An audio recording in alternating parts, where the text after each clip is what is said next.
Le sang est constitué de plusieurs composants.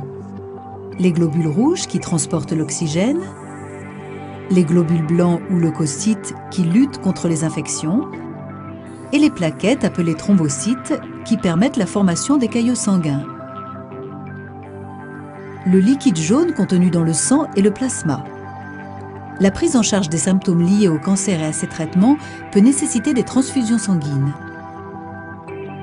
Une transfusion est l'administration de sang ou de composés sanguins à travers un tube souple appelé cathéter.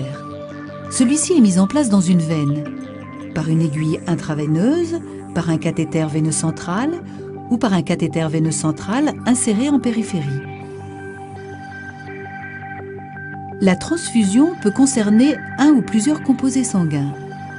Le produit sanguin peut venir d'un donneur ou avoir été prélevé préalablement chez le patient receveur. Avant de faire une transfusion, on pratique des analyses de sang pour connaître les besoins du patient. Si le patient présente une anémie et que les examens montrent un faible nombre de globules rouges, on choisira de transfuser des globules rouges.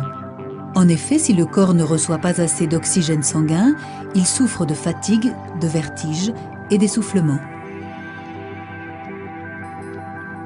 Les patients sous chimiothérapie voient fréquemment baisser leur taux de globules rouges. Il s'agit d'une anémie chimio-induite. Les patients qui en souffrent reçoivent alors uniquement des globules rouges séparés du sang du donneur. Ces globules rouges sont un concentré de globules rouges ou culots globulaires.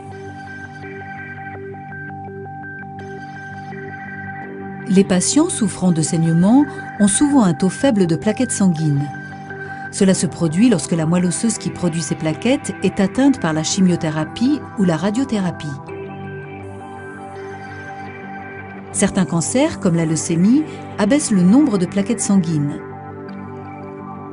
La transfusion de plaquettes est possible grâce à l'extraction des plaquettes du plasma d'un ou plusieurs donneurs. En effet, le plasma ne contenant qu'une faible quantité de plaquettes, plusieurs unités de plasma de donneurs sont nécessaires pour faire une seule unité de plaquettes. Le plasma sanguin peut être transfusé à des patients souffrant de traumatismes ou de troubles de la coagulation.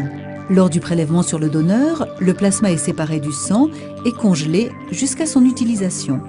Le plasma congelé utilisé en transfusion est appelé plasma frais congelé. Une fois le bon composé sanguin choisi pour la transfusion, il faut tester sa compatibilité avec le patient. 2 tests sont nécessaires pour tester cette compatibilité avant l'administration de tout sang ou produit sanguin issu d'un donneur.